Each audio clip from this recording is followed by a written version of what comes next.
morning everyone, we are back on EDSA with Bong, and if you didn't recognize the area, this is the intersection Santolan EDSA. It's one of the worst, if not the worst. The traffic on this side goes all the way back to Horseshoe. The traffic on this side goes all the way back to Katipunan.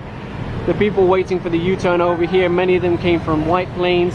Over here it goes all the way back, so pretty much every direction. The volume is just too much.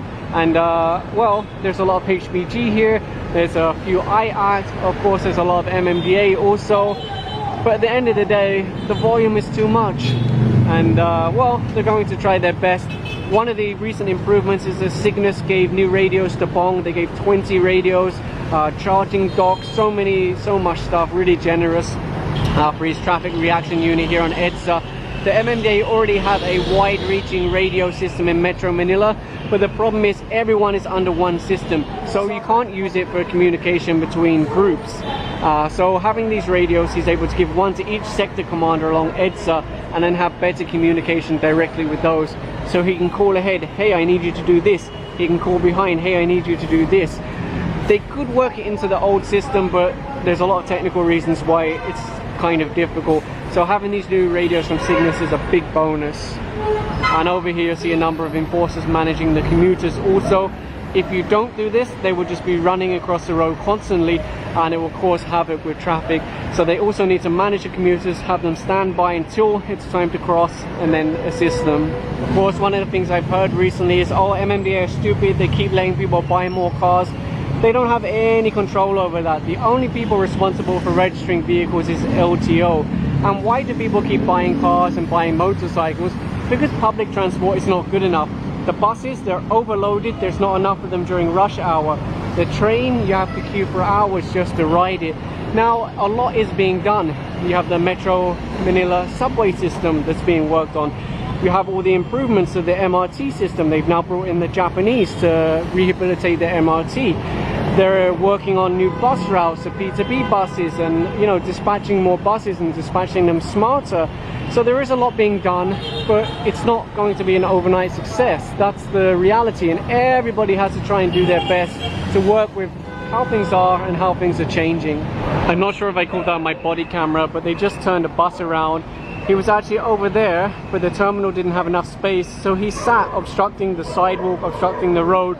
So they said, no, you can't wait there, you have to go and send him in the other direction, because if he's going to sit there and obstruct one lane during rush hour traffic, it's going to cause mayhem. I think Bong has a photo on his phone, so I'll ask him for a copy. And what you'll notice is that some of the HPG are using surgical masks to try and block out some of the smog. The problem is they don't work that well. The best mask that I've come across is actually from 3M. Reusable type, but you can only use it for, I don't know, maybe a couple of weeks before you have to replace it. There are washable ones that you can rewear for like 6 months or something like that.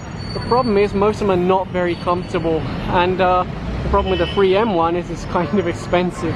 I think one of the things I would consider if I was stationed here every day is to convert one of those plant boxes to a tower, so that a HPG or an MMDA can go up the tower and easily see in both directions, so that if there's any misbehaving buses blocking the road or anything like that, they can easily spot it without having to rely on, you know, people in the office monitoring cameras.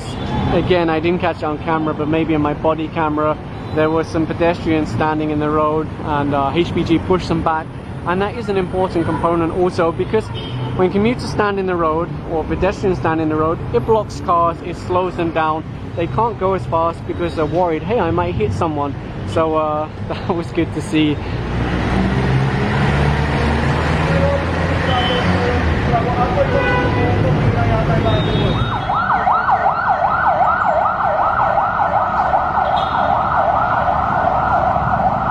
When an ambulance comes, they'll stop the intersection and prioritize whichever direction it's coming from.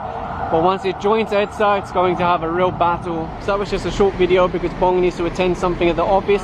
What's the point of today's video? Well, I guess it just highlights the sheer volume of vehicles and that things aren't as easy as they first seem. Anyway, thanks for watching.